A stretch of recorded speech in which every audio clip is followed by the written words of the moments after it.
Oh, Back. now we're back. They are back. Oh, we're back. All right. Anyways. Okay. Anyways, regardless, Dude, like that was my last weird. one, that was weird. Like my last thoughts on this is that this seems kind of like a waste of time and money, and I guess they're probably just doing it for hubris. And yeah, I think we could do better stuff in the world than revive this kind of weird hybrid creature. Yeah. Yeah. I don't think we needed this to happen, but yeah. But it's happening. By 2027, we will get hybrid woolly mammoths on the Earth. But anyways, so Anyways, talking about reviving things into live action. What's going on with Twisted Metal? so apparently Anthony Mackie has joined to be the lead in the Twisted Metal TV series that they're making. Can we eat the mammoth though? I was kind of thinking of that, but I was like, would poachers want to eat it? Wait, do poachers don't eat? They just never mind. Anyways, Of some course they eat. Everyone eats. woolly mammoth burgers. A mammoth Anyway, burger? A woolly mammoth burger? woolly mammoth burger. Woolly Oh. mammoth dog? Anyways, moving on. So,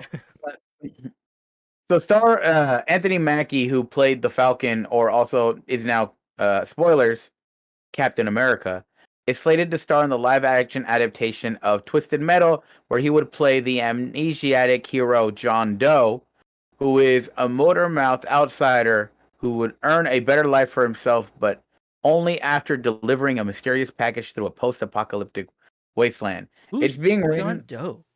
So we looked this up. I looked this up. I mean, before the show, John Doe was actually a character in Twisted Metal Black and Twisted Metal Lost. Oh, And I didn't play those that's why. games. Because I heard those games suck, didn't they? Because the last one I played was maybe 3, and then I remember playing Black and not liking it. Black was the PS3 one, right? Yeah. Yeah, I only played the first couple Twisted Metals. I never played like Black was the best. Said Arkin, like, oh shit. Well, was Black the best? Maybe. Well, my brother liked it. Maybe I didn't get it at the time.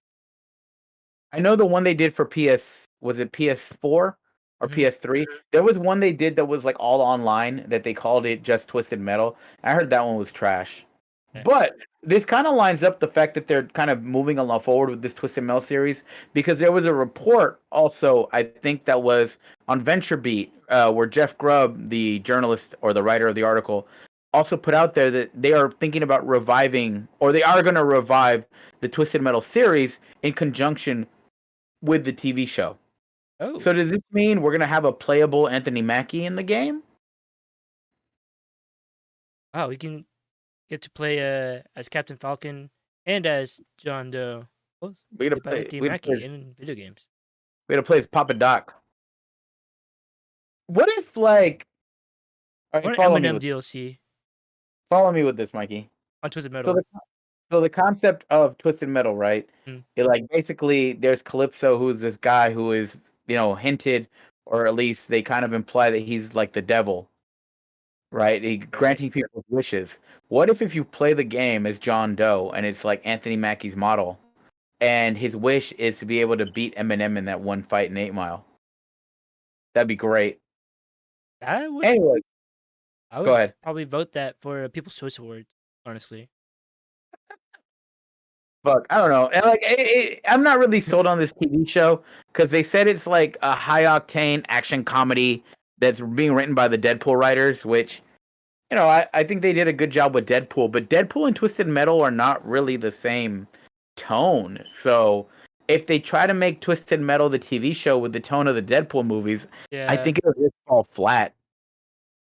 Like Arkin the Whack, I love Black. That shit was dark. I mean, like, but I want Twisted Metal to be dark in tone, not as like a comedic. I don't want to.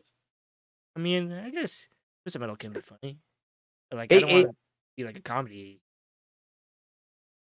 I think Twisted Metal is funny in the irony of the people who who are competing in the Twisted Metal like competition, they end up getting their wishes like pretty much granted. Like, because every character has like their own like Or so. ending, but like it's ironically something that like fucks them over. Yeah. So would you like a Suicide Squad type of humor in a Twisted Metal movie or series?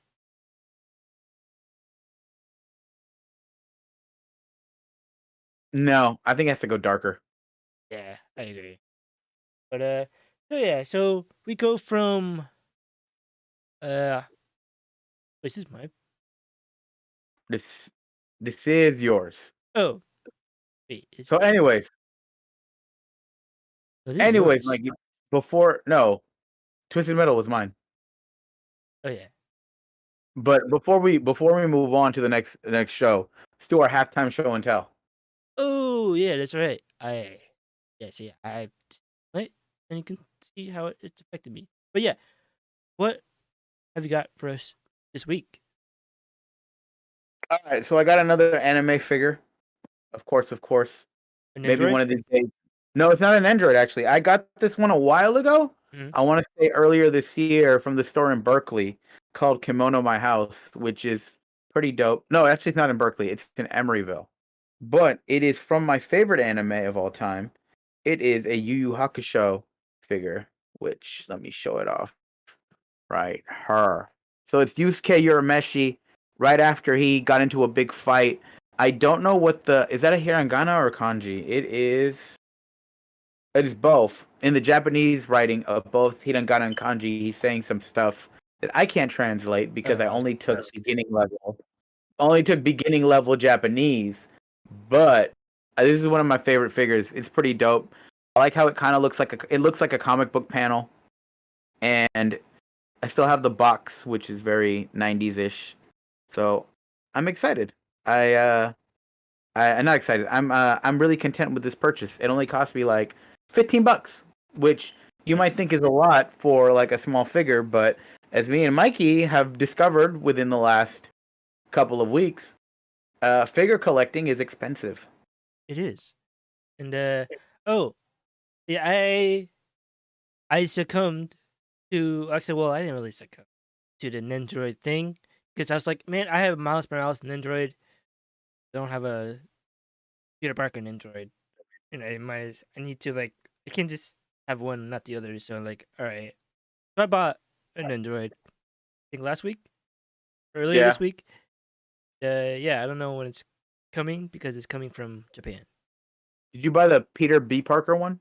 Yeah, from the Spider Mm-hmm. Verse where you get the tired looking Peter Parker. Mm-hmm. Yeah, I'll be showing that off when it comes in. But It takes yeah, like 2 weeks for stuff to get here from Japan. uh, mm, that's very Oh shit. fast. It's like I would say average 3 weeks to 6 weeks. Okay. Yeah, But maybe I'm tripping because I bought some like I bought a shirt and a jacket from Japan and I ordered it in January and I got it in like April. dang. So yeah, that took a long time. Anyways, But what's not gonna come out for a long time? Maybe actually come out soon. Which is my topic. Oh, wait, that is your it's topic. Marvel Zombies. Yeah, is my topic. Marvel Zombies. Tell me about it, Mikey. So comic book heavyweight Mark Millar, who wrote Kingsman, Kick-Ass, Wanted, Old Man Logan, Superman, Red Sun, and Marvel Civil War, he claims that Marvel Studios may be developing a live-action adaptation of Marvel Zombies. And this news comes off the heels of the latest episode of Marvel's What If, titled What If Zombies, which offered audience the first glimpse of what an undead pandemic could look like within the Marvel Universe. We're going to be talking about that later in the show, by the way, so stay Yep. tuned. And despite the relatively short runtime, the episode's writers managed to incorporate several references and plot points from the original 2006 Marvel Zombies comic series written by Robert Kirkman. And as reported by Screen Rat, in his personal letter, Mark Millar claims that if my sources are correct, a little live action Marvel Zombies further down the line. We never heard that from me. The writer doesn't specify whether the project will be for film or television. though that may simply indicate how early the project is in production. As such, Millar does not provide a possible release window either. So, do you think maybe he just put that out there just to gauge interest in a Marvel Zombie live action? I don't know. I don't really know the what his motivation would be to just kind of put that out there, maybe to just tease fans or whatever. But because to my knowledge, Mark Millar had nothing to do with the Marvel Zombies comic book, unless someone in chat wants to correct me on that one. But I don't think he had anything to do with it. But I think it's an interesting idea. Like, would they get basically the old actors to reprise their roles for like the zombie movie? And if certain actors, like I don't know, like Scarlett Johansson, who is on bad terms with Disney, would they just cut out Black Widow completely? Like, how would they do this? What do you think? Yeah, I'm actually really interested. Like, I don't know if they would bring back the old or the original actors, because if they do, that's gonna be, yeah, that's gonna be selling. They put that in theaters. People are gonna pay to see. I would pay to see that. If Robert Downey Jr. came back as a zombie, did what he did in this week's What Ifs episode, and I think they used her likeness as a zombie. Oh yeah, no, totally, like a CGI type of thing. Yeah, okay, that makes sense. I don't know. What do y'all think? Like in the y'all in the chat, would you want a Marvel Zombies movie? Personally, I don't think that anything would. I don't really want a Marvel Zombies movie. I think it would just kind of be whatever. Like, Yeah, I think it it would be yeah, gimmicky. yeah, my interest would be only if the original actors came back, but I feel like that would be highly unlikely, and so we probably get like maybe D-list tier, C tier characters as zombies, but that's not. I mean, that's cool, but it's not that fun. Mark in the Wax says I was never a fan of the Marvel Zombies comics. Also, same. You know what? Here's the thing. Let me say this, and this might be a controversial hot take, but zombies are played out. Like Yeah, literally, it's so played out. And I've felt this way about zombies for years. Between The Walking Dead, Call of Duty, zombies, all the zombie games that we get, even games that are not quote unquote zombies, but they are fucking zombies. Like The Last of Us, right? It's not a zombie game. It's a fucking zombie game. yep. Days Gone, zombie game. The Freakers, they're zombies. No matter what you fucking call these undead motherfuckers, they're just zombies. And Walking Dead franchise is still And it's they're still still going milking on. it. They're still milking it, and I think they have two spin-off shows. One is a Exactly. prequel, and one just like same universe, but like on the other side of the country. And then yeah, like they're They had milking that franchise hard, and yeah, and and people it's still kind of, buy it. yeah, like we're getting zombie fatigue at this point. Yeah. And I mean, I feel like we should have hit zombie fatigue years ago, but ugh. when is a superhero fatigue gonna come in, or is it already setting in? I don't know. I feel like we've waned on it a little bit because of last year where there was no Marvel stuff. So I think it kind of allowed people to be like, yeah, Yeah, but what about all these other spin-offs coming out? Like, and these random, now not spin-offs, but like just random, like Amazon, I think it's now having another superhero show. right with I mean Invincible was Invincible. Oh yeah, that, and they're having another one too, I think. The Boys. Oh yeah, that, and another one. The Boys pretty good. Is there another one besides I that? think from, I don't know if I, could be Amazon, could be someone else. And then there's also like Umbrella Academy. Isn't that a superhero type Yeah. this coming? Yeah. Right. And then so, Jupiter's. There was one called like Jupiter's Legacy. mhm. That one was Mark Millar, and apparently it didn't do well because it got canceled after one season. So yeah. Yeah. Well, anyways, so we go from Marvel Zombies to, from the undead to the dead. The soup. That was bad. That's bad. I mean, I know we don't have the best transitions on this show, but like that was bad. Anyways, I haven't slept. uh, Just to remind. anyway, so Deathloop. I'm hyped for it. You're hyped for it. I believe it has come out, or at least the reviews have dropped. And let me just kind of give you a little bit of the kind of review roundup for it. So before I get into that, let me give you the audience, for those of you who haven't heard of Deathloop. And if you follow video games at all, I can't see how you would have not have heard about this game, because they show it at every single event, like press event. I'm about to fall in my chair. But Deathloop transports you to the mysterious island of Black Reef, where an eternal struggle between two extraordinary assassins will determine the island's future. As Colt, you must find a way to put an end to the long, looping trapping of an island in an endless cycle, all while being hunted by the island's inhabitants. So, this game, I was hyped for it. It gave me very strong Bioshock vibes. It was made by Arcane Studios, who was behind the... Wow, I have forgot the name of the games they made. The Arcane Studios made... They have made Dishonored. That's what it is. I don't I know haven't played why that. I wanted to say Undisputed, but I knew that wasn't right. They also said this reminds me of Bulletstorm. I haven't played that either, but just watching this trailer, it looks really dope. I'm excited. The reviews on it are hype, right? It's gotten a couple of 10 out of 10s. It's gotten a 10 out of 10 by IGN, a 10 out of 10 from GameSpot. And then IGN has said in there, here's a quote. It says, Deathloop encases fun investigation work and satisfying combat in a unique time loop mechanic to create a tremendously satisfying adventure. GameBite has said Deathloop on the PS5 offers some fantastically unique features that properly elevate the experience in new and creative ways. It is a definitive place to play the game if you're on console, though it's not like you have much choice. True, because it is a PS5 exclusive. And also, apparently there's a thing going on with the DRM version, or the DRM on the PC version of Deathloop, where it pretty much gives you a bunch of bugs to where you pretty much can't play the game. It breaks the game. So yeah, it pretty much breaks the game. And so I saw an article where people are basically review bombing it because of that. Also, so in the game there's this interesting feature. So you know how it says there's another assassin hunting you while you're playing the game? So that character's name is Juliana. So when you boot up the game, you actually get two options.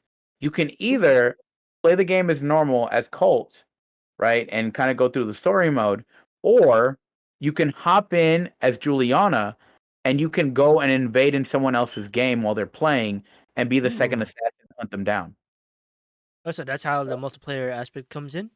Exactly. Interesting.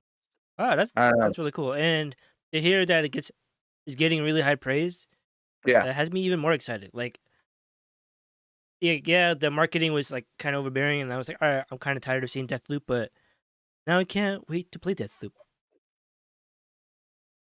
I also got a 10 out of 10 from EGM. It's gotten a 9 out of 10 from Game Informer. It got a 5-star out of 5 stars from VG 24/7. It's pretty much getting across the board. And the lowest scores are about 8s. So this is probably a front runner for Game of the Year. I would say this and Psychonauts 2 are probably the two games that I've heard the most like buzz about Game of the Year. Which have you started Psychonauts 2? No, I still haven't even finished No More Heroes 3. Oh damn! I've just been so busy with work. But anyways, like this is up there. I hella want to play this game. Like the whole 60s retro aesthetic, time looping mechanics. Like you have, it seems like it's very character driven. I'm down for this. I don't even really like shooter games.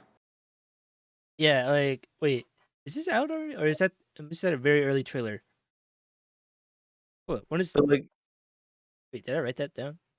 I mean, when does it come out? The game is out already. It came out on September 14th. Oh, what the? Oh wow, what have I been doing? Okay, I'm gonna. I don't know. What have you buy been that game after the playing? show? What have you been playing streaming? Huey Soho, I'm here, King Me. Listen here, BTG play. Just because you are a fake metalhead and a fake Star Wars fan doesn't mean you can come in here and disrespect me. All right? I don't Wait, want to hear your stuff. are there different editions of Deathloop? I don't believe so. Oh, deluxe and yeah, I'll just go to Best Buy and grab it. Oh yeah. Oh, Best might be weird like with their games. Like they'll they'll randomly just run out of games for like just randomly. I don't know. Takes one to know one. First of all, I was never I was never that big of a Star Wars fan. I'm a Star Wars casual enjoyer. All right, so fuck out of here. Okay, so the deluxe version, you get a weapon, 2 weapons, 3 weapons, and weapon skins, and 2 items. Okay, yeah, I'm gonna get the big anime fan. Oh, okay. But all right, so Wow. what's next topic? All right. Anyways, we go from a loop from a death loop to a loop that never ends. And what I mean by that is reboots of old series that we used to love. Tell me about the latest reboot, Mikey. What are we rebooting now? Well, the studios or the studio heads collectively came together and decided that you, the viewers, the audience, the chatters, that you need a reboot next summer because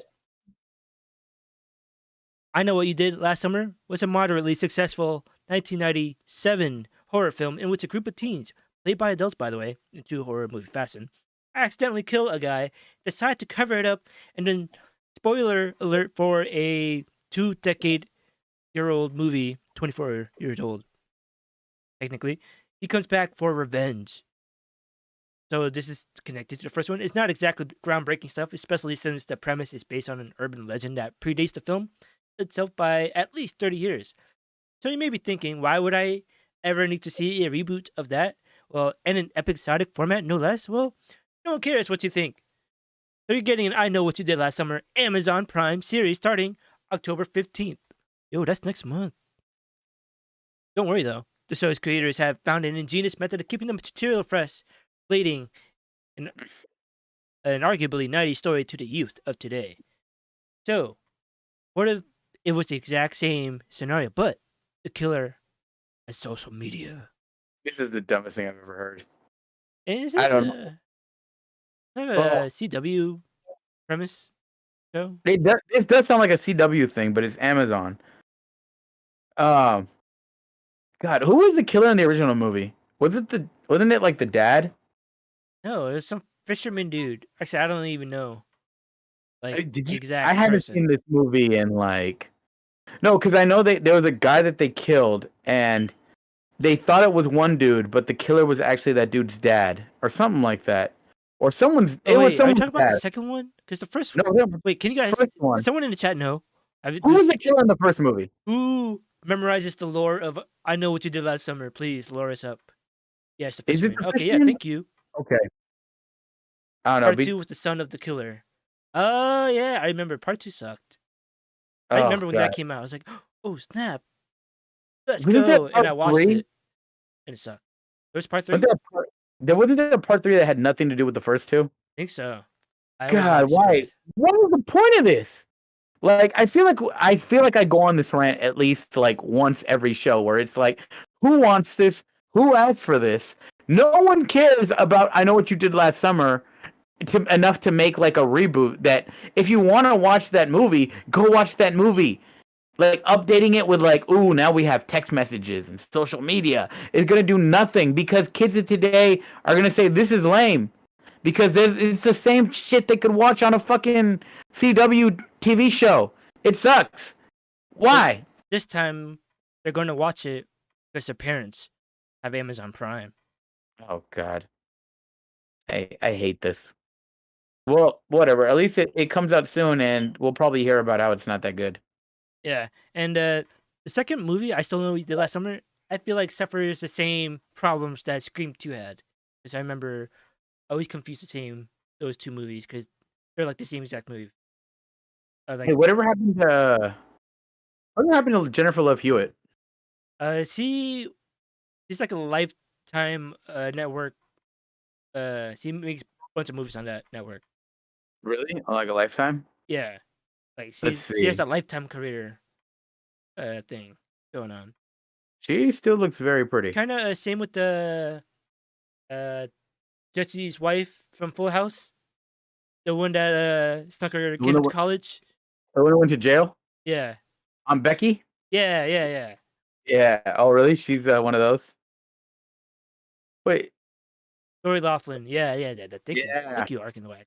But anyways, so we're talking about a reboot out. It's always been there for a while that no one really cared or thought about, but they decided to bring it up. Much like what Nintendo is doing, right, Gio? Like they unveiled something that was a hidden feature all along. All right. So everyone here, all you know, like those of you who watch the show know that I am a big Nintendo fanboy. Like Nintendo owns part of my soul. I want to say at least a good like 60% of my soul is staked to Nintendo. This is just one of those weird Nintendo decisions that we're getting like just randomly that they have decided let me just say this. Nintendo has unveiled in an update that now the Nintendo Switch can use Bluetooth audio. What? Do an update. So you know what this means, right? What does that mean? It means that they could have done it the whole time. It was capable of doing Bluetooth audio this whole time. And 5 years later, after it was sold, after it was first released, oh, we're going to just flip a switch and turn on this feature. Why? So President Bowser was like, I think it's time we give the Switch owners Bluetooth audio. Enable it. It makes no sense, right? And the weird thing about it is this is like a month before they're going to release the new console or the new not up the kind of upgraded the new model of the Switch, the OLED. Oh, LED. Yeah, are you gonna get that one? Uh let's see how my financials look. Okay, and will it have Bluetooth audio as well, or? Yeah, I'm assuming because if this one has it, I'm sure that one I will have too. Oh. It's kind of like how PlayStation did with the PS3, where they're like, sorry, it doesn't have a 3D capability, 3D Blu-ray capabilities, and the update, like, oh wait, by the way, guys, you can now play 3D Blu-rays. Your PS4 is now capable of doing it. And I was like, what? How? You didn't even touch it. I just want to know is there like just a guy at Nintendo that just has like a box or not a box but like a console of like buttons and switches that can unlock like new things on the Switch? Or Like let me maybe give you it's like a timed update. Like, it's been 5 years. Yeah, because let's give him that. Let's give him Bluetooth audio. because the Nintendo Switch doesn't even have folders so you can organize your games. It doesn't have any what are they called themes for the layouts. It's just a black theme or a white theme, which is really boring. I think Nintendo honestly like if Nintendo wanted to make some money, right? They could come up with like themes based on their IP for like the UI of the Switch and sell it for $1 each. People would buy it. Like, oh, I want the Yoshi theme or the Link theme or the Donkey Kong theme. I don't get it. Wait, really? They don't even have like simple themes like that? Because No. they have a bunch of themes like that for PlayStation, and they're free. Yeah, I know. I have one a Final Fantasy 9 theme for my PS4. Uh, I don't have one for my PS5. Maybe I'll put one on, but I haven't turned on my PS5 since. God, what was the last game I played on my PS5? Ratchet and Clank. Anyway, it doesn't. Yeah, Ratchet and Clank. I haven't turned on my PS5 since Ratchet and Clank, and that came out in what June? Yeah, I haven't touched Yeah. mine in like maybe in like 2 or 3 because I rage quit Control because I went back to an earlier save and had to replay the end of the game again. Anyways, Oh yeah, no. Okay, that was the last thing I played on my PS5 Control. but But anyways, yeah, I hope they release a 3D Blu-ray update for the PS5 because I was like, how are you gonna release a PS5 that can't play 3D Blu-rays like the PS4 does? I have a bunch of 3D Blu-rays. Well, isn't 3D Blu-rays kind of like they don't make those anymore?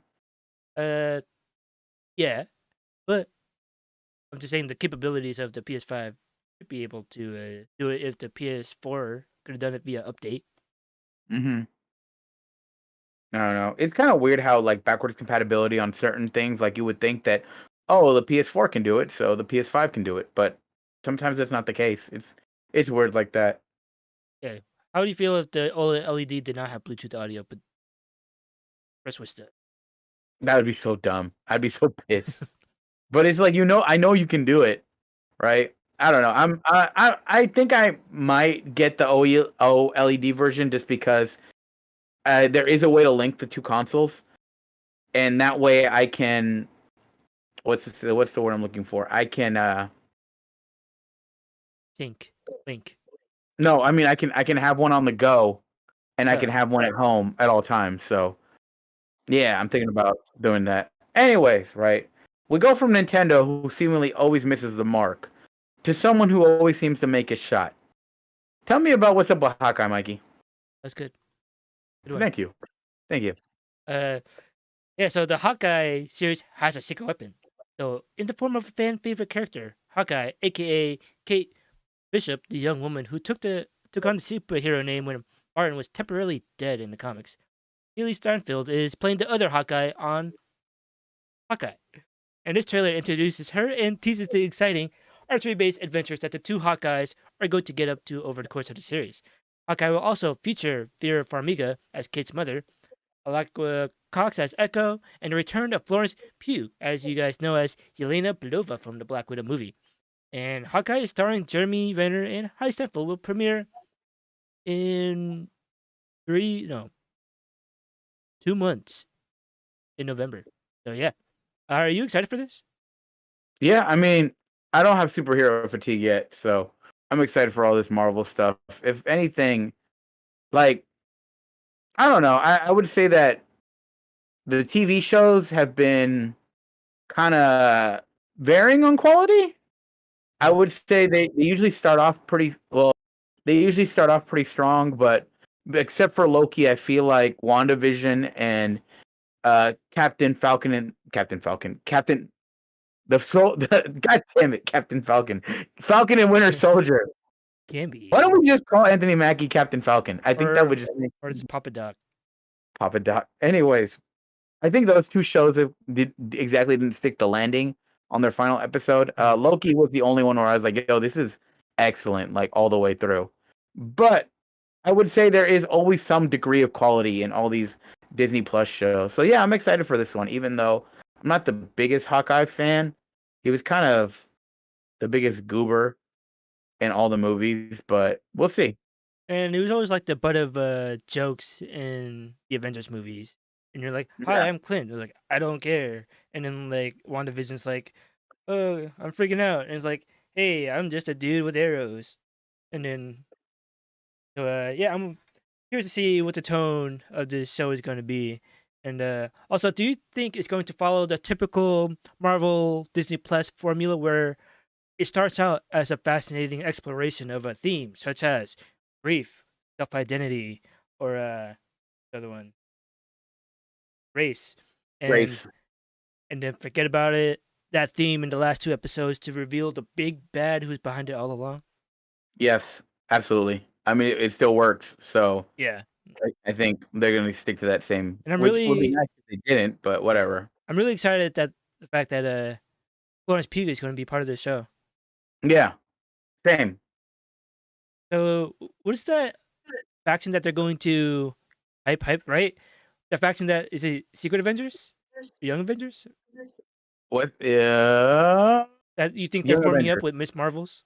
Yeah. Secret Avengers with Miss Marvel, um, Isaiah Bradley's grandson, Patriot, uh, Kate Bishop, Stature, who is Ant-Man's daughter.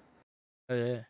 I think there's more Miss Marvel. I think they're gonna introduce America Chavez too, who is another one. So yeah, we'll see what they do with the Young Avengers. If anything, I feel like they're gonna do Young Avengers for like that's gonna be like the Disney Plus team up movie. But Yeah, like how they did for Netflix with the Defenders, which is not Defenders, canon. yeah, not Unless canon it's a anymore. variant of the Marvel universe.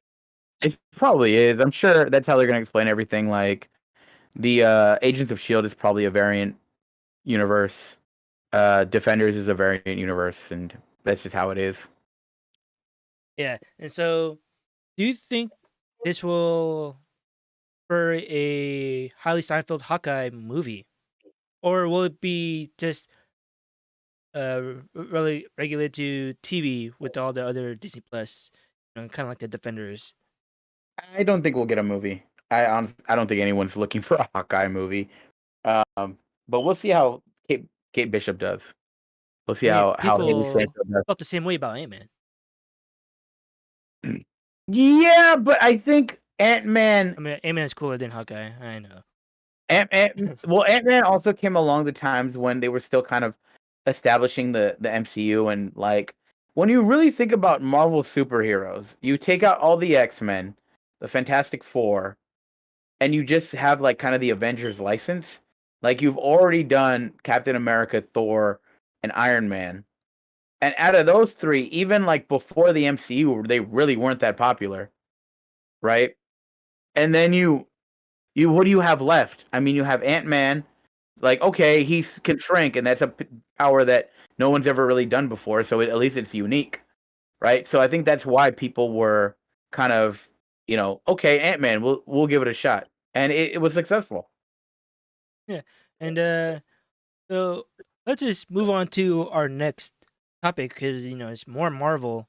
We're going to talk spoilers for all of the last two Marvel episodes, and we're going to talk spoilers for Malignant because what a movie that was. Yo, And okay. So let's start with wait, where is first episode of What If? you want me to Hey, you want me man. to lead on this one?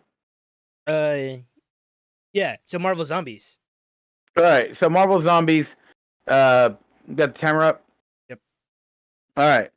So first off, what do you think of this episode, Mikey? Give me your thoughts. I really enjoyed it, and yeah, it gave me Dawn of the Dead vibes, but with Marvel characters as a group, and I was down for that. And I liked it a lot. And it's kind of weird, like I'm also getting zombie fatigue, but with superheroes mixed with zombie, and yeah, it's like okay, that's a crossover I like. And I liked how yeah. Anyways, yeah, I liked it. All right.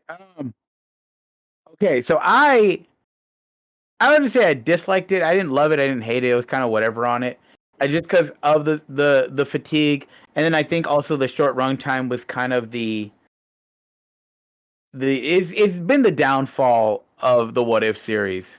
If Yeah, let me go into spoilers real quick, yeah, not right? real quick for the rest of the time. Oh, for the rest of the time. Let me go Mhm. into spoilers. Oh, because like so 89 says Ant-Man is Paul Rudd, and everybody loves Paul Rudd. True. And I think Paul Rudd, like, kind of that moment was kind of the funniest part for me, where you see that it's just him like a head in a jar, but he's still alive. Yeah, I was like, that's very Futurama esque, and It was also very Futurama. very Zombieland esque, where they're explaining like the rules of the zombie Marvel zombie universe, Right. and they straight up stole a shot from I Am Legend with the Fred scene. Remember that scene where Will Smith sees his mannequin friend Fred standing in the middle of the street, like for no reason, and all of a sudden he turns his head. But yeah, they Yeah. stole that exact shot from I Am Legend and then into this episode. It was like, oh hey, I got that. And also thought it was funny when the what's her Okoye recommended, hey, guys, we should split up. And Spider Man's like, no, don't you watch horror movies? And she's like, no, we have American reality TV shows, and everyone took that as a burn, like, oh dang. And it turns out he actually did not watch horror movies, and he ended up regretting to Yeah. recommend splitting up, and I thought that was pretty fun. I also here's one thing I had a complaint. Like the kind of the big twist, I guess, of this episode was the Vision luring people Yeah, into the area that so he could. wasn't as strong. Yeah, because it But was very much like I've done this, and then I regret it, and I'm gonna save everyone. With like, there was no moment of like character development. It's just like I've done a bad thing. he was like, "Oh, Okay, damn it!" Like, all right, I'm like, "What the heck?" do this Because like anymore. I wrote in the notes like, "What the fuck, Vision? Why did you kill yourself?" It's pretty dumb. Also, uh, What do you think what was I about the gonna say? fights between Cap versus Bucky Oh, that and was a good Hulk one. versus Scarlet Witch? I think those fights were pretty good. The Cat versus Bucky one I really enjoyed, and then Hulk versus Scarlet Witch. And also, you know what I did enjoy about this Marvel movie or zombies movie is kind of the period in which it took place when Banner comes back to Earth Yeah, it was a weird placement for that. Yeah, in between what is it Endgame? No, in between Infinity War and Thor Ragnarok. mm-hmm. So right when Thanos is gonna invade Earth, and I was like, oh, interesting, right? And I was like, do you think that we'll actually see Thanos? And we do get that shot at the end. At the very like half a second of him getting a zombie Thanos with the glove. Yeah, exactly. Which is Oh, that's like, what I never read this comics, but I just thought it was I couldn't. I was like, wow, they still know how to be like do all their superhero type stuff as the undead. yeah, exactly. You would think that like if they're brainless zombies, they would just be like, But I'm Tony Stark dead. zombies operating out here operating technology. Exactly. That's another thing that kind of threw me out of it. I mean, I guess in order to make the fights be more interesting, they did that. But yeah, it kind of took me out of it for a second. Yeah, and I did like the part where Hope sacrificed herself by being like they pretty much did an Attack on Titan type of Yeah. scenario where Hope cupped everyone inside of her hand as a super large person. But what I didn't get is like, yo, you're about to become a zombie. You should probably shrink. And turns Exactly. out, and like that backfired on them because he didn't shrink. He stayed as a 2,000 times her size, and now we got like a super large zombie out there. Because I was waiting for her to shrink, and when she fell back down, I was like, "Oh snap! She's going to crush them all and then shrink." I was like, "That's hella smart." But no, she's like, "Look at all this meat." I did feel bad. Like the moment I think they hit me the hardest was you see Paul Rudd, and the whole time he's just cracking jokes. And then when he sees Hope as a zombie, he's just like, ah. You feel bad for him. You're like, Yeah, damn, because that's when he's not cracking jokes in that moment. He's like, Hope, Hope. It's like, damn, like he was probably having hope that Hope was still alive. and also, I have no memory of Kurt. Who is Kurt? Like, he was just such a random character in the episode, and I was like, Did "Do you I with the remember him Ant-Man, from right? somewhere?" The Baba Yaga dude? Yeah, Oh, okay, Ant-Man. He's from Ant-Man. He's part of T.I.'s crew. is that Michael Pena's character? No, it's Michael Pena, T.I., and then the other like kind of Russian talking Oh dude. wait, are you talking about the polka dot man? Yes. Oh shit, that's him. Yeah, that's him. Oh, I did not. Okay, because the whole time I was like, "Why is this random dude in this episode?" And like, why? Who is this guy? Oh yeah, he's one of Scott what's his name? Not like, Scott Lang? Scott yeah, Lang's like buddies, like crime buddies. So that was him. Also, I felt like when he died, like no one really gave a shit. Like that's another thing that threw me out. When people died in this, like everyone was like, "Oh no, yeah. And they're like, "Damn." damn." Anyways, so let's stick with the plan, guys. Like also like oh Peter, you're so like hopeful, and it's like yo, like people are dying. Like why does no one give a shit? I mean, Peter Parker kind of gave like, "Well, I lost so many people. I gotta stay upbeat." God, And anyway, it's bad. so next episode, So the Killmonger episode, I really enjoyed this. The direction that they took with Killmonger. Yeah, I really enjoyed this one too. So let's spoilers. So it opens up with the attack on Tony Stark and Iron Man 1. And you see that rocket land in front of him, but this time it's not a dud. But it doesn't explode in front of him. It explodes after Michael B. Jordan grabs it, picks it away, and throws it away from danger and saving Tony Stark.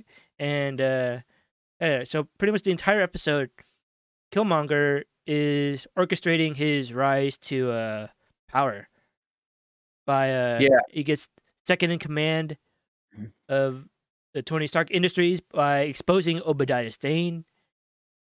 And I was also really surprised when they killed T'Challa. I was like, "Yo, dang, they went there."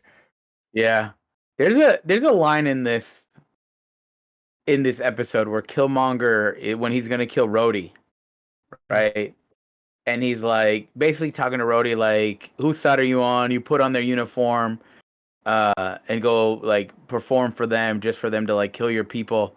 And then Rhodey is like, "You have to be a part of the system so you can change it from within." And then Killmonger like, "No, you don't. Like, you can burn it to the ground." And he kills Rhodey. And I'm like, damn. that reminds me of our writer Jackson. I'm sure I don't know if Jackson's still here, he'd probably say something like, "Killmonger did nothing wrong," or something like that. And he went on a killing spree. He killed so many people in this episode. Yeah. What's the list? Rhodey. Yeah, right on cue. Arg of the Whack. He didn't. He killed Rhodey. He killed Tony Stark. T'Challa. He killed Claw, who he was working with to for the vibranium stuff. And I forget who else. And then and then by killing Claw, aka voiced by Andy Serkis, I'm surprised they got so many of the original actors back as original characters. Well, everyone except Robert Downey Jr., who like when you first hear his voice, you're just like, that's a little jarring. It's a little out there. Yeah, so who came back was Michael B. Jordan, Jon Favreau as Happy Hogan, Chadwick Boseman, Angela Bassett, Denai Guerrera as Okoye, Andy Serkis, Don Cheadle, Paul Bettany as Jarvis, Leslie Bibb as Christine Everhart, the reporter from Iron Man 1, and the rest were professional voice actors. Okay. They had a lot of people come back. Everyone except Robert Downey Jr. and Gwyneth Paltrow, basically. Mm-hmm. And speaking of Gwyneth Paltrow's character, like, it was kind of random how at the end, I said, no, let's go backtrack before all that happened. So Killmonger kills Claw, delivers him to Wakanda, like, "Yo, what's up? I'm part of you guys, and like in the movie, vibranium thief, and I killed him. You're welcome." And sure, he was like, "Yo, this guy's kind of sketch, came out of nowhere. I don't know about him." And then he's like, "Trust me, the Americans are going to come with Stark drones and destroy you all." And it turns out, because he was the second in command of the Stark Industries, he had like a kill button on the drones, and making it look like he was the savior of Wakanda. And because he did that, they welcomed him with open arms. And like, wow, thank you. You are going to be part of Wakanda and all that. And then he turns them back on, and on some Terminator shit, where all the drones are now under Killmonger's, or it looked like it was. But yeah, and then all the dope ass animation during the battle with the vibranium spears, that was really, really dope. I just realized something, Mikey. What? Essentially, he did this. He tried to do the same plot that not Killmonger, that Syndrome tried to do in Incredibles, but he actually succeeded. Oh wow! Yeah, so they pretty much just did the Incredibles, but with Killmonger. Exactly. I just realized that. Huh. Interesting. Anyways, I did enjoy certain parts of like kind of like how Killmonger was able to kind of uncover the plot of Obadiah Stane from the first movie. And talking about the 10 rings too. Yeah, the 10 ring stuff. He was able to kind of do that. Also, I kind of did like the friendship that he had with Tony Stark, but he was just playing him the whole time. Which this is all the stuff that happened in this episode was very on brand for Killmonger. Yeah, it was very, very consistent with the tone of his character and like the way he presented himself in the Black Panther movie, and I also liked his that scene with T'Challa Yeah. where T'Challa gave this nice line of dialogue about like how volatile power can be to a person when it is not earned. And I was like, damn. I was like, that's some T'Challa dialogue right there. Yeah. But yeah. So, what do you say is your favorite episode of What If so far? I would say that the Killmonger one is probably my second favorite. I still like the murder mystery one the best, just because I'm a very fan of those kind of stories. But I would say this one ranks, like Killmonger ranks in like my second favorite. The zombies one is probably my second least favorite. I would say right above Agent Carter. Oh, wow. So Yeah, I would say yeah. my most favorite one is probably the Killmonger one because I enjoyed Michael B. Jordan's character or his portrayal of Killmonger, and it was like, and it's like we're getting like a special features on a DVD where you get like more of that stuff. You know what I mean? And yeah, Marvel Zombies, I would say I put that third favorite after Doctor Strange because I really like the Doctor Strange episode. That was also a good one. Mikey, real quick. Yes.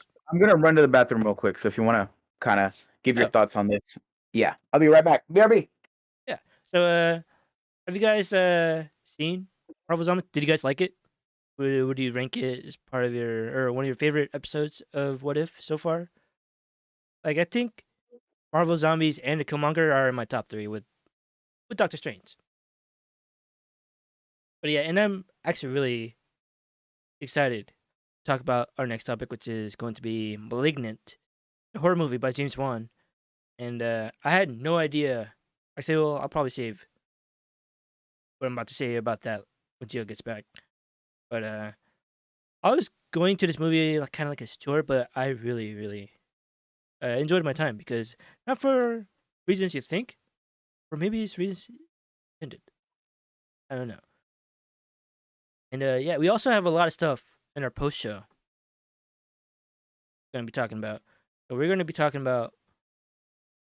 Let's see, some Netflix stuff, Netflix shows. Deltarune, I don't know what's going on with that. Nvidia. So yeah, more Netflix stuff. Star Wars. It wasn't that big of a news. That's why it wasn't in today's episode. Battlefield, Disneyland. Just like random news, stuff like that. But we'll give you our thoughts on that. And also, since I didn't sleep last night, I don't know how I'm going to go to this concert with Gio because me and Gio are going to a concert after this, and it's an outdoor concert. And I think we're supposed to be leaving at like maybe an hour or two after the show. I don't know, and I haven't slept, so I think I've been up for 12:30 right now. I think I've been up for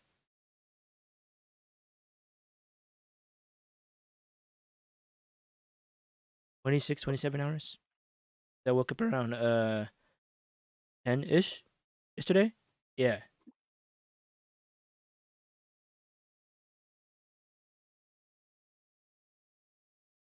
But yeah. So no, it's great. I'm gonna just give you guys some of our post show. Wait, never mind. All right, I'm back. All right. Okay, what up, Gio? What's And up? so are you ready to talk about uh one of the best horror movies of the year? Oh God, am I? Yeah. Let's let's get into it. Malignant. Okay, let's start with our first 5 minutes. Just non-spoiler thoughts on this horror movie. Okay. So I guess I'll start with my thoughts. I don't know if I love this movie or if I hated this movie. It is very much like it is one of the dumbest things I've ever seen, but I enjoyed my time with it. I don't know if that Okay, let me put it to you like this. Like this movie. There's a there's a movie called actually they're kind of very similar. There's a movie called Patrick that I saw on Netflix like 4 years ago. This What's that movie about? is kind of like Patrick is one of those movies that when you're watching stuff on Netflix and you don't know what to watch, so you keep like kind of browsing Oh and you yeah. end up at like the bottom of the list. And it's about basically Patrick is about this. It's like a psych hospital where there is this comatose body that basically is like controlling things. And there's the main character is this nurse who like goes in, and there's a scene where it's the Patrick's body and there's all these other dead bodies next to him, and all the bodies start speaking and say Patrick wants his hand job. And Oh I yeah, was you like told me about this. that scene, like I get this vibe from that movie like the whole time. It's just ridiculous. Yeah, the best comparison I can make to this movie is if you ever seen. Hold on, who's the director of this movie? Have you ever seen a Oh. Sam Raimi horror film? I feel like James Wan is like this generation's Sam Raimi because it gave me the same vibes as Drag Me to Hell, which came out I think 2010. With Sam Raimi, and you think it's going to be one of those scary horror movies, but then as you're watching it, you're like, oh, it's not really that scary at all, but it's actually really really fun to watch because the situation and the scenarios that happens or unfolds is just totally ridiculous, and you're like, what? You're just saying WTF. You probably say that at least maybe 20 times during this movie. You know what this? You know how we talked about how what's it called? A Reminisce is a movie that you should watch in theaters Huh. because of like the commentary. Oh yeah. I would say the same thing about this movie. Watch it in theaters, matinee, and then make sure you're drunk. Yeah, this is a good drinking movie, I would This is say. this is for sure. Like this is so bad. Like you should probably drink while watching it. Like I it's would. so bad. Have you ever seen the sci-fi movie Splice? No.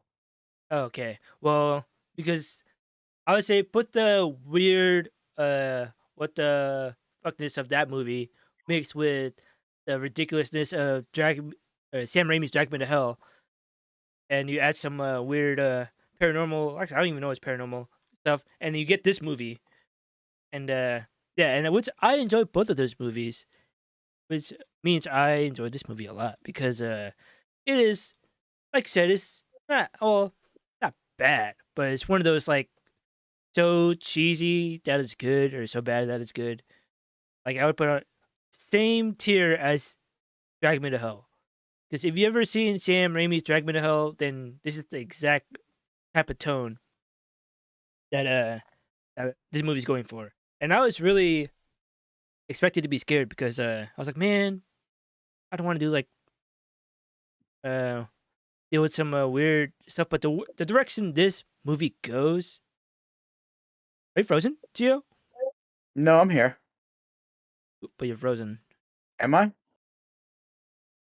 Because I was wondering, I was like, oh wait, never mind. There you are.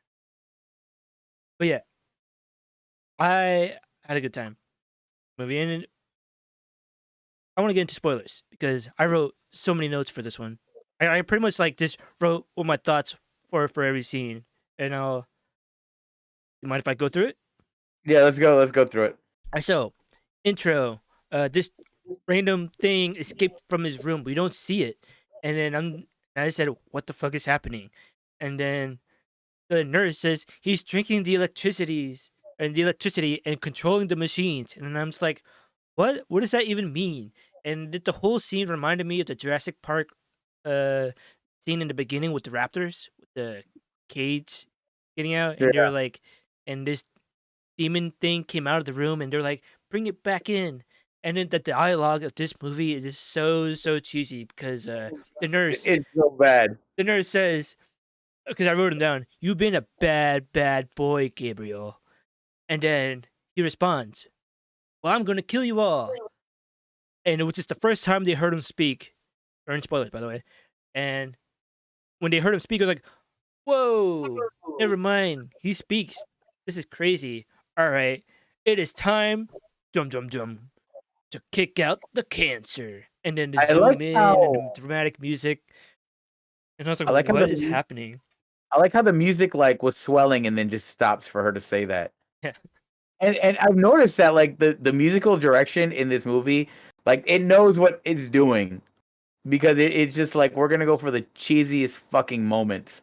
And another thing is like um when you kind of see Gabriel like behind like the curtain, like where it's obscure but you see the outline. Yeah. I'm like, why does Gabriel have such a small fucking head? And then it makes sense like later on in the movie. All right, Yeah. continue. Or so, and then after the credits, we go into the very first scene where we get introduced to our main protagonist, which is Madison, and we immediately see that she's rubbing her belly. She is pregnant, and then she's rubbing her back. Oh, she's pregnant with back problems. And then she goes into her room, sees her husband laying down, and she simply just says, or no, turns off the TV, like, "Hey, I need to rest." And then he goes off and says, maybe you need to stop getting pregnant. How many times do I have to watch my children die inside of you? I'm like, oh my god, dude, Yeah, holy that's shit, fucked what a up. fucking dick. Fuck this guy. He's a piece of his shit. And then he actually beats the shit out of her. Like, yo, this guy's extremely abusive. And then this one scene where he put her head into a wall. I'm like, oh, like, jeez. The way they showed it made it look like it was it's like throwing a 50-ton ball into the ground. You see the cement crack, and then but it was on the wall, and it was with their head, and then you see their head start bleeding right after. Yeah, yeah, and right after that, it awakened a demon somehow, and the demon comes out and kills the husband. And yeah, dude gets fucked up, and then she gets terrorized by the Shadow Lady demon. That's what I was saying. And then in the hospital, we learned that she had 3 miscarriages in the last 2 years before the current one that she just got. And I wrote, damn. And then after a while, she goes back to the house, and then I'm like, why would you go back to the house where you just saw all that shit and you just received like the most traumatizing event of your life? And she goes and says, this is my home. I'm not gonna let it be taken away from me too. And I was like, no, fuck that, yo. You need to get out of there. And then the first time, what happens? She gets terrorized by the scary demon lady, aka Gabriel. And there was a lot of creative shots that was taken from Aquaman. And I haven't seen Aquaman, but in Aquaman, he has a lot of scenes where it's like a single shot and follows the character throughout throughout the location. And James Wan does the same, but it goes throughout the house. So, Yeah. what do you think about that? And it was like a top-down view, like kind of like the 12 Minutes game. And then, yeah, she prepares for battle by barricading her house, and then her sister's locked out. And then it's revealed that she's adopted and wants a biological connection, and told her sisters, like, yeah, I'm adopted, and I don't have that biological connection with you. So that's why I've always been wanting a kid. And it's like, damn. Like, there's always like, what the fuck? And then, damn. Like, that happens a lot in this movie. And then we go on a tour of old Seattle. Have you heard of these tours? I always want to go on these. I think my friend, or my name is Earl, was telling me that he went on one in Sacramento and it was lame as hell. Oh, for like Seattle? No, it's in Sac. They do like an underground Sacramento tour, and he said it They was lame do as the hell. same thing like that. Like, dude, well, I didn't Yeah. know that. Like, Interesting. But anyways, but yeah, so the demon grabs this random lady who's the tour guide, and locks her up inside of a house. And then what got me was like, what the heck? How is this demon all of a sudden a blacksmith? With a knife? oh, yeah, that made no sense. I was like, what the heck? This demon has a workshop and is like sharpening knives and like making tools and then making an outfit, wearing gloves and then wearing a wig. I'm like, what is going on? Like, how is this like a spirit demon thing? And then turns out it's not actually not a spirit demon. I said, well, is it? I don't know. They never explained how it got its powers. They just explained what it is. They didn't explain how this thing like has like psychic powers. They just never talk about that. Yeah. Anyway, And then yeah, so then he goes on a killing rampage, and then C is all of a sudden every time he goes on a killing rampage, C like sees it like he's doing it like in front of her eyes. It's not doing it, but, like yeah. sees in front of her eyes, and she can't do anything about it but except watch. And it only happens when Gabriel kills other people. It turns out the people that he's killing was involved in him in the first scene where they were like, "We need to cut out the cancer" or something. God damn it! I hate that line. And then even the police, like the dialogue with the police, they're like, they went to the police, told her this scenario, and the detective was like, "So you're trying to tell me that your imaginary friend is a killer?" And you're like, "Yeah." And then and it was kind of funny. The what's his name? Detective. The detective. That dude had that dude's face just pissed me off throughout the whole movie. I don't know why. I just hated his face and the looks he would give. Like when the sister and him like Oh yeah, are he didn't okay. go anywhere with that. Like okay, so the scene where like basically she's like saying like I know where the next murder was. Like it's in front of this hotel. And like they go, the two cops and the two sisters go. And like when they show up, they're like all smiling. And it's like Yeah, what the yeah. fuck is going Like on? all of a sudden they start smiling at each other. You're like, Like what? and then you're just like, wait, what's going on here? Like this is a serious scene. He's trying to like confess about a murder, like that's about to happen, and then all of a sudden like they're just giving each other these looks, and, like, and then even the cop's like, I see you, I see you, like I see what you're doing. I'm I like, see what you're doing. what's happening right now? And then, like it was very random, like when that just happened. And then It's like you know what? what? You know what you know what the cop kind of looked like? You know, like his face reminded me of like if when Keanu Reeves has like a derpy face. Like that dude had permanent Keanu derp face for me. I was thinking, I was like, he reminded me of Freddie Prinze Jr. Oh, I can see that too, actually. But God, I hated that cop in this movie. Yeah, and then so turns out that tour guide that the demon snatched up turned out to be, spoilers, our main character's mother, because they said that she died when she gave birth, but turns out she just gave her away for adoption because of parental reasons, and because of that they decided to do a bunch of research Well, causing this to happen. And so the big reveal of what this thing is, Gio, why don't you explain? okay. So I made a realization while I was watching this fucking movie is that the reason why this movie is called Malignant is because essentially the Gabriel the killer is actually her conjoined twin that is underdeveloped and essentially just like a parasitic tumor on her. So yeah, They said cut it's a out the parasitic cancer. twin. Parasitic twin, exactly. Cut out the cancer. It was actually they actually removed most of the parasitic twin's body parts and just left like a part of him inside of her head. So when the Gabriel goes on a killing spree, he like pops out of the back of her head and like takes control of the body to where like it's like this weird like kind of Like, she like starts walking contortionist. backwards. Like it's so Exactly. weird. It's Like so it doesn't on paper it probably sounds super scary, but seeing it actually happen was not scary at all. don't come for this movie for horror. This movie is the legit like go get a drink with your friends and then like watch this shit because it's actually pretty fucking hilarious. There is a part of the movie like in the soundtrack where it sounds like screaming, right? Hold on, I want But to extend the timer. at the same time, right, the main character Madison is also screaming, so the music is going like ah. You see that? Oh shit, that was awful.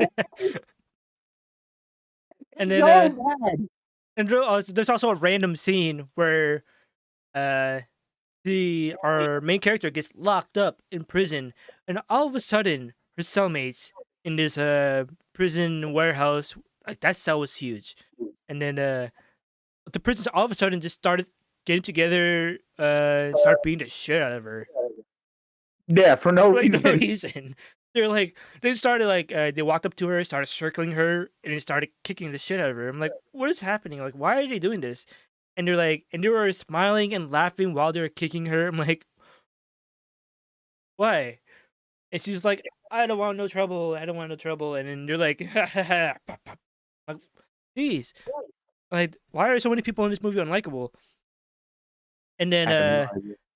the scene or this line of dialogue made me crack up where her sister called the detective and yelled on the phone, Gabriel has been inside Emily's head this entire time. I'm like, okay. I'm like, It's ugh. And then yeah, she starts fucking up the police station, and they use the same technique as they used in the Aquaman movie, where single shot of the demon hopping from policeman to policeman, kind of like a Nightcrawler and X-Men 2, but instead of a jump cut, it's all one single shot, and it's super dope. yeah, like I feel like what's his name? James Wan was like, you know what? I'm gonna make a movie, a horror movie, but I want it to be a bunch of action scenes and fuck the story. Just make it whatever. Yeah, and then like the movie knows exactly what it is too, because like it pokes fun at itself throughout the, the movie. And then another funny thing, because since she has a parasitic twin on the back of her head, because the evil person is like popping out of the back of her head, and they're controlling the same body. And then once uh the monster is about to kill her sister, all of a sudden Madison gets control of the body back from the demon, and she says, I wrote this down. Did you forget? We share the same brain. And then oh, you're frozen again. Am I?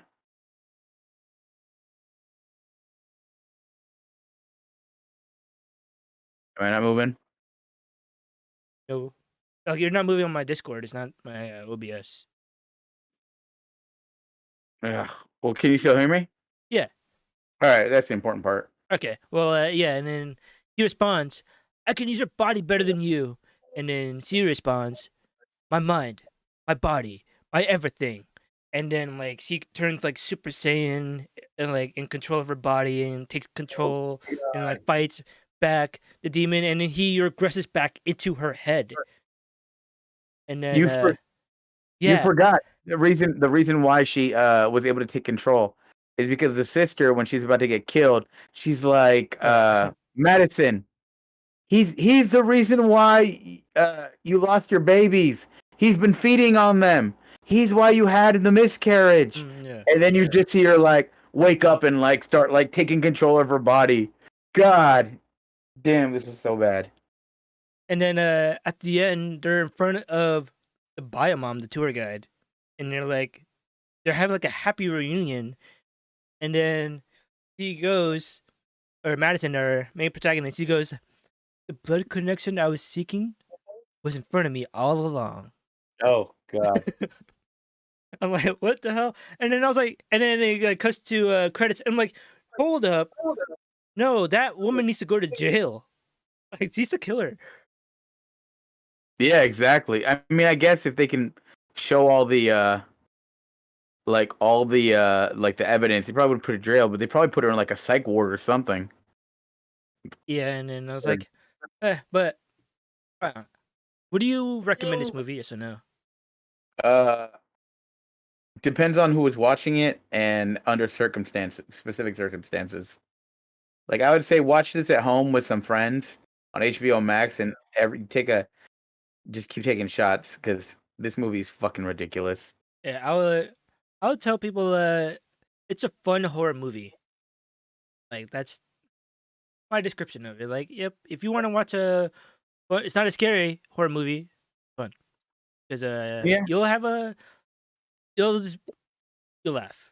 I guarantee you'll laugh like at something because the amount of ridiculousness in this movie is it's too much. But anyways, so yeah, so you want to close this out with the final word, Gio?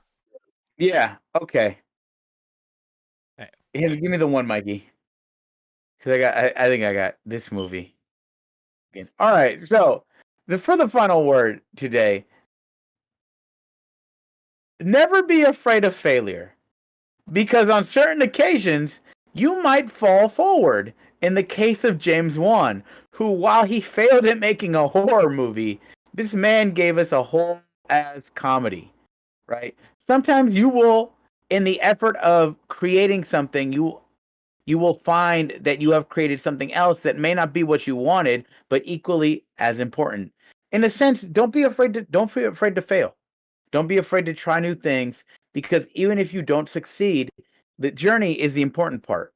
Like, so go out, write that book, write that screenplay, go out and, try that sport, go out and film that movie, film that YouTube, go create whatever you want to create. Because sometimes, even if it's not what you intended to make, sometimes it is something that is equally as important. So that's been your final word. This has been your boy, Gio Huey Flow, alongside my co-host, Mikey.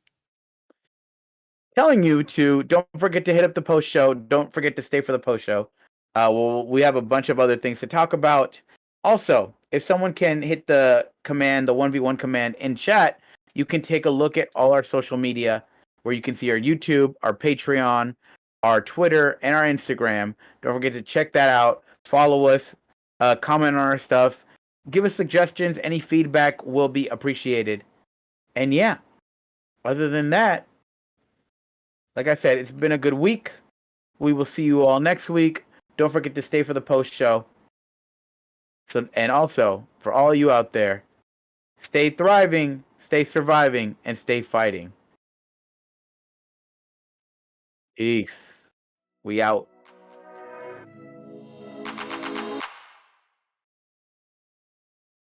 Oh, whoops.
Yo, what up, what up? What up, chat? How y'all doing? How y'all doing? All right, so what'd you think of the show this week? Honestly, I know if you stuck through the whole thing, we kind of spoiled Malignant, but I honestly, it's a you gotta see it to believe it movie on how bad it is. It's oh god, it's one of those things. Other than that, I guess Mikey went to the bathroom, but I guess I can talk about this. We're actually gonna go see Weezer later today. A friend of mine, he has some connections, and we were able to get a bunch of free tickets. So yeah, I'm excited. Weezer, for those of you who don't know, is actually my favorite band, second favorite band, right? If you want to know what my favorite band is, my favorite band is the Peggies. Which, hold on, let me see. And if you don't know who the Peggies are, then you tripping because they're the best band of all time. Let's see. Let's see. I'm gonna post one of their I'll post one of their music videos in chat just so y'all know this greatness right here. Uh, Bam and bam. Hey. Anyways, so yeah, me and Mike are gonna go see Weezer. Uh, I'm excited. I've seen Weezer twice before. One time with me and My Name Is Earl went to Mountain View, which is about 2.5 hours from here, from where I live. But it took us about 4 hours to actually get inside the venue because of the traffic. It's Oh yeah, horrible. Mountain View. Yeah, Mountain View traffic sucks ass. Yeah, it fucking sucked. And I think it's worse because I've been to Mountain View before, and I went to go to Rock the Bells in 2011, and it was a lot easier back then. But now that Google has bought up all the land surrounding the amphitheater, it's a lot worse. Oh yeah, and then I remember seeing a bunch of like Google bikes just laying around because you could just take a Google bike and just bike around that land because Google owns it, and Yeah. they don't care where you drop it as long as it's on Google land. It's kind of weird. I also pissed on a Google building, so fuck Google. Yeah. All right. So Anyway, are you back? yeah, I've been back. Oh, I thought you went to the bathroom. I was talking to you. No, I mean you said, "Can you go back?" And then you were like, "Oh, I'm going to the bathroom." I thought you would have taken it longer. Oh no. Yeah, I took the proper amount of time. Okay. Anyways, whatever. Get the fuck up. Oh, did you there's a new pizza place downtown, No. Where? like literally like right in front of Evelyn's. Oh, yeah. I never go out there. So I'm gonna go. I'm gonna go try it out because I want to support Evelyn's competition because I hate them. uh, also, when what's the plan for Weezer? I When are we leaving? think we're gonna. So I talked to Alex. I think we want to leave by 4. So I'm gonna pick him up at 4. Um, and then I'm going to. Then I'll pick you up, and then I think we'll just head out from there. Oh, it's okay. So it's us three. You, me, Alex, his wife. Oh, Yeah, oh, 4 of us. cool, cool, Yeah, cool. because we have. Because I was Um, waiting for a confirmation, and he's like, "Yeah, I'll let you know on Tuesday." And then I was like, "All right," because like if not, I'll go to an MMA event in San Jose today, the Yoel Romero. well, And then I was no, like, and then there's I'll let you know tomorrow. And I'll let you know tomorrow. And then last night it's confirmed. because it took that fool that long to actually confirm it for me. Because I texted him at like 9 in the morning. I was like, "Hey, like, can you still get Mikey?" Because we got into an argument. Then he was like, "I don't want to fucking go with you," and then we patched things up. And then we were like, "All right, let's still go." And then I was like, "Hey, can you still get a ticket for Mikey?" Because I invited him. That was the original plan. And he's like, "Oh, let me ask the person Dang. who we're gonna get Wait, tickets so you from." had this ticket the whole time, and I What? didn't. Well, yeah, pretty much. We didn't know. Dang. I didn't know the whole plan, so I had to. Well, no, because he got you a ticket the first time, but then when we got into an argument, like everything kind of went out the window. And you gave it So away. I had to reconfirm everything. Technically, we still have. Oh, actually, there's gonna be 5 of us. Our friend Toda is coming too. Oh, for sure. Um, we still have 1 ticket available, so we've been trying to find someone to go with us, but ain't no one want to go with us. If you're watching this live, come through. Anyways, Texas and people. Anyways, I was gonna ask you on the post show. You said Demon Slayer popped off in Universal Japan. What's that about? I haven't heard about this. Universal Studios Japan, Demon Slayer, like a limited area. Demon Slayer opened, and it's super crazy hectic out there. Apparently, that's what I heard from sources in the area. From your lifeline to Japan? Yeah. So, Do they have a ride or anything, or is it just? Because I know they've done some stuff where they've had like statues and kind of like what's that word, like theming of the area with like Attack on Titan, but I don't know, Demon Slayer is crazy. They should probably just build a permanent Demon Slayer like land. yeah, I think that's why it's so popped off because there is no land, like kind of like a Nintendo Yeah. land, and how you're trying to get there ASAP. If I was Shonen Jump, I don't know how much money Shonen Jump makes, but do you think an anime themed theme park in America would like be a hit? I think it would. I think so. Like, anime is more popular than ever. Yeah, I mean, like, of course they do it in Japan first, but bring it to the States, like put it in LA You're already a or Miyazaki Park. no, it's still being built. Oh yeah, But like if Shonen Jump, Shueisha were to do it, I mean, they own all the big hitters, right? They own right. Dragon Ball Z, Naruto, One Piece, Demon Slayer. Like, I think just off of those four, you could like make like a land, but or not a land, you can make a theme park. But yeah, So anyways, you let's want to start go with with the first? random topics that did not make into the show. So what happened with Fresh Prince? So there is. You remember that movie Bright with Will Smith? Yeah, but I did not watch it though because it I looked did not weird. watch it either. It was not. I did not watch it either. But essentially, it was like Training Day with Mhm. like fantasy creatures. So apparently, they're continuing the Bright universe, and they're making a movie called Bright Samurai Soul, which is during between the fall of the shogunate and the rise of the Meiji, a powerful uh oh, I lost my place. A powerful bright light emitted from a wand to bring an end to the long shogunate period to avoid further bloodshed as Japan began to shift to a new era. Uh, Among these circumstances, a one-eyed wandering Somebody got both Ronin names.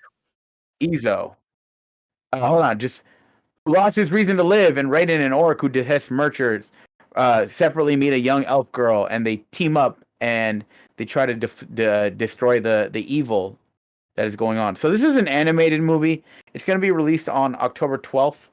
Hmm. So, you can always just watch the original or watch the trailer for the original if you want to get a feel for the universe. But I feel like this one has a very different tone than the first movie, just because it is basically. Knockout version of Shadowrun. This is Ark in the Whack. Is Shadowrun the tabletop game we tried to play that one time? I have no, I have no memory of attempting to play Shadowrun. Oh no, I'm thinking of Cyberpunk. No, Shadowrun. I think Three Shots to Kettle One always mentioned. I don't know. Is it a tabletop game? Ark in the Whack? Can you confirm? 'Cause I think I remember hearing about it. Yeah, okay, so I do remember. It was probably Three Shots to Kettle One was trying to get us to play it. But we don't listen to him. We never do anything he wants to do. Yeah, only Del Toro does what he wants to do. Exactly. So, have you seen the trailer for this? No, I have not. I'm actually really excited for this movie. I'm very, very much excited for it. It's a from Guillermo del Toro, Nightmare Alley. Oops. We meet Stan Carlisle, played by Bradley Cooper, a carnival worker advertised to have the powers of a mind reader. As Stan's talents bring him into a contact with wealthier clients, he meets a shady psychiatrist played by Kate Blanchett, who has her own dangerous skills. Let's watch the trailer right now. You want to watch it? All right. Yeah. Down. Boom. Okay, let's watch. Boom goes the dynamite. Step right up in the home, one of the unexplained mysteries of the universe. Is he man or beast?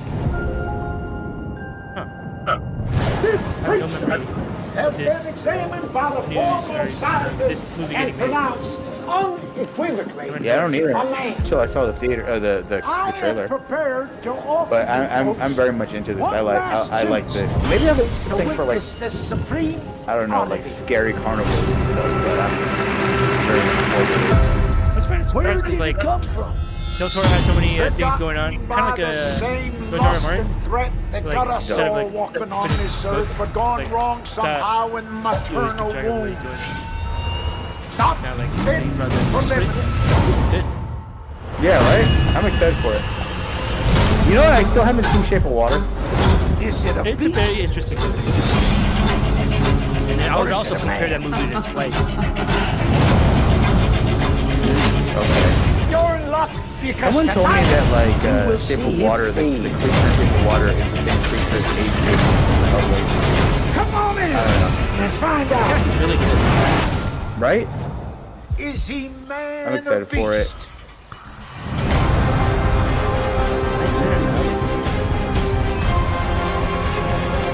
So it comes out on December 17th, so that is for sure going to be Oh, something we will okay, watch yep. and review.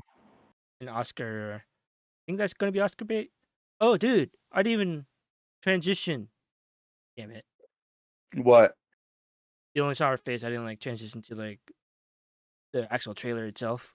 Oh, so we watched it and like none of the audience did. Yeah, no, it was just a face, our faces, and Ew. well, Yeah. It's fine. Y'all yeah. watch it on your own time, motherfuckers. Anyways, so what else? Del Toro, Netflix is another having. Okay, so Netflix is having like their own kind of E3 style fan event called Tudum, like the sound that the app makes. Tudum. Tudum. It's going to be a 3-hour show. We're going to show 70 movies and TV shows. With first, excuse me, hold on. Ew. Thing. It's like a burp that didn't want to come out. They're going to show first looks and snippets of shows like The Witcher, Umbrella Academy, Cobra Kai, and more. So I'm excited for that. I don't remember the last time I watched a Netflix like original thing. I'm not gonna watch the 3-hour thing because like that's dumb. But I'll be sure to pick out the trailers and I'm sure we'll have it Pretty as much what I stories. do for video game conferences. Exactly. But I like video game conferences because I don't know. It has a nostalgia and emotional attachment to me. Because I remember being a kid and watching like G4 and like 2004, like the conferences and stuff. And Undertale, I've never played this game. Undertale is interesting. It was a game that I thought was very much a lot of hype, and my friend Nayeli, like bugged me to play that game like over and over and over again, and I finally did, and I was like, oh, this is actually really good. This is good stuff. So the creator of Undertale, which was made by I believe one guy, Toby Fox, he released another game called Deltarune, but just the first chapter. And that was, I believe, 3 years ago. When was Deltarune released? Let's see. Deltarune release date. Okay. Yeah, it was 3 years ago. They released it on Halloween 2018. So he finally announced that they dropped Deltarune Chapter 2 for PC, which came out yesterday on September 17th. And the story of the first chapter is Susie and Chris, who are two classmates who fall into the dark world and meet the prince of the dark world, and they attempt to defeat the evil king. A cool thing about Deltarune and Undertale is that the game has obtuse morality systems and fourth wall breaking, so there will probably be a lot more of that in the second chapter. I'll probably play it when it comes to consoles. I still haven't played Deltarune Chapter 1 because I wanted to wait for Deltarune Chapter 2. But I'm excited because these games are generally pretty quality and they have pretty good writing. Also, the guy who created the game, Toby Fox, he was hired by Nintendo to make a music track for the last Pokemon game. So yeah, good stuff. All right, moving on. Nvidia. I think this was one of the other stories that it's like kind of big, but it's kind of not. So, hackers were able to open up NVIDIA's streaming service GeForce Now's database, and they found a list of third-party games that are supposedly coming to the series or to the service. And if you read this list, if we read this list, right, there's a lot of exciting things on this list. Right. So here, let me run it down for you. So from Square Enix, Chrono Cross Remaster, Final Fantasy Tactics Remaster, Final Fantasy IX Remake, which would like make me happy, Tomb Raider Anniversary, Kingdom Hearts 4 from Capcom, Resident Evil 4 Remake, Street Fighter 6, Dragon's Dogma 2, Monster Hunter 6 from Take-Two, GTA 3, Vice City and San Andreas Remastered, BioShock RTX Remaster, BioShock 2022. So basically weaponized nostalgia games. Oh, well, a couple of that. There's a couple games that have like a code name that they say are coming from Microsoft. That they're like, yeah, these are real. Like, these are real games. Like, the list, NVIDIA came out and said, yeah, this is a real list, but the games are speculative. Which, like, I don't know what the fuck that means. Another exciting one for me, personally, Bayonetta 3, which I've been waiting for years. I'm excited for that. Speculative means like they're hoping it would be there. It's like, yeah, it's like a list that they're like saying like, oh, this is real, a real list, but we don't know ourselves. But the thing about it is some of the things that they have on here have been, I don't want to say confirmed, but also heavily rumored. Like the GTA remasters. Resident Evil 4 was confirmed. And there's a couple one on here like Human Fall Flat 2 and exactly. So it's games that, like, why would you put this on a list if it's just someone making stuff up? So we'll see if this is legit, but if it's true, it'd be an exciting list of games to come out. So who's the one that found this news? It was basically people who hacked into. Not like a site that be like an exclusive. Oh no, this was just kind of. I think one of the hackers put it on like Twitter, and then it just got around the rounds. Okay, and then all right, so yeah, next up we got Narcos. If you guys are a fan of Narcos, there's a season 3 trailer. It dropped on YouTube, and it premieres November 5th. And it's the final season. The show with Pedro Pascal. I said, I don't know. Is he going to be even part of it? I don't know. The guy's doing a lot right now. Yeah. Hold on. Let me just. Wagner Moura will join the show as Pablo Escobar, reprising his role from the original series. Oh wait, is it from? Wait, which Because there's like 2 universes of Narcos. Yeah, despite the show's jump forward, many of the same cast members will return for the 3rd season, including Scoot McNairy's Walt Breslin, Alejandro Eda as El Chapo, Jose Maria Yaspic as Armando. I don't know. Rio, and yeah, interesting. Well, I'll probably watch it because I watched the first 2 and I enjoyed them immensely. And then another thing that I'm gonna watch, Star Wars Visions. This topic was pretty much just an explainer about the heroes and villains that you're gonna see in the show. And yeah. I already got my whatchamacallit, my most anticipated episode out of that. Which is gonna be from the twins. Who are the twins? Okay. The twins are it's by Studio Trigger. They don't say like it's like basically. Oh, I thought you're okay. Never mind. No, that's the name of the episode. Sorry, I had my brother just text me.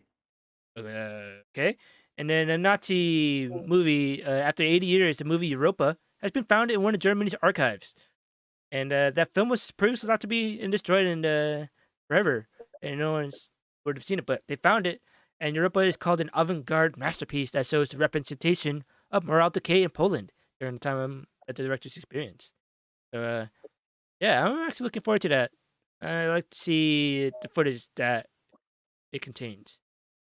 Well, I wonder, like, what kind of footage it contained, and like was it It's mean? supposedly like a surrealist. It's like a surrealist depiction of like the kind of morality disappearing during the time period of like Oh, the it's a Nazis and surrealist stuff. movie. Yeah, it's Oh, like a okay. Oh, so it's kind of. Oh, okay. Now I want to know what year it came or it's filmed because it's probably part of like the it's new wave or like 1931. Okay, that makes sense. Because the film in the 20s is when they started becoming more like narrative, and then in the 30s is when they started becoming experimentative. Was starting in Italy, and it became a thing in Europe, where it's very like avant-garde, and Russia was very known for like surrealist type movies. It's very very interesting, but pretty boring if you're not into that kind of stuff because yeah, I have to watch that stuff for cinema classes. Anyways, Mm. so Battlefield is going to be pushed back due to COVID. That's what the developer said, and yeah, it's a game that is not going to have a single player campaign or and just only focus on large scale multiplayer battles. So I probably will be playing it because I like Battlefield, even though I haven't played the last two because I don't know, this didn't appeal to me, but I'm always I would pick Battlefield over Call of Duty any day. And the last topic, which only affects people who go to Disneyland, because and also for some reason decided to go to Toontown at Disneyland, which is probably like one of the most boring parts of the park. But but now I might have some more interest in that area because they are going to change up a ride in Toontown, which is going to be the The uh only ride in Toontown. Oh wait, no, there's the oh, this little mini coaster.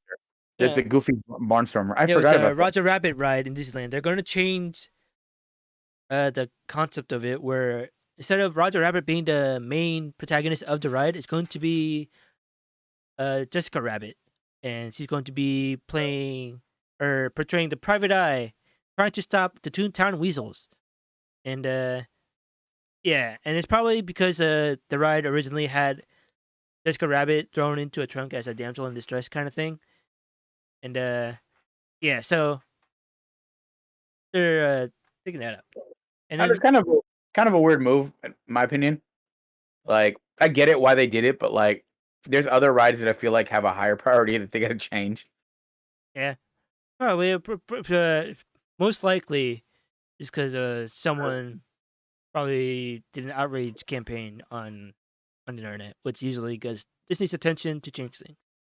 Yeah, So but if you mm, people want uh other things to be changed, just make a big deal about it on internet because last month they premiered a new thing where at the end of the park is closing hours, like the last half hour, they have a yeah, DJ at the end of the gate playing music and navigating people out, and the DJ was just some random dude in regular clothes, and people were like protesting about it, saying that why? that is not Disney at all. Like how that takes the magic out of the park, and then everyone's complaining about it. And within that night, same night, where well, within like 48 hours of that campaign, they took out the DJs.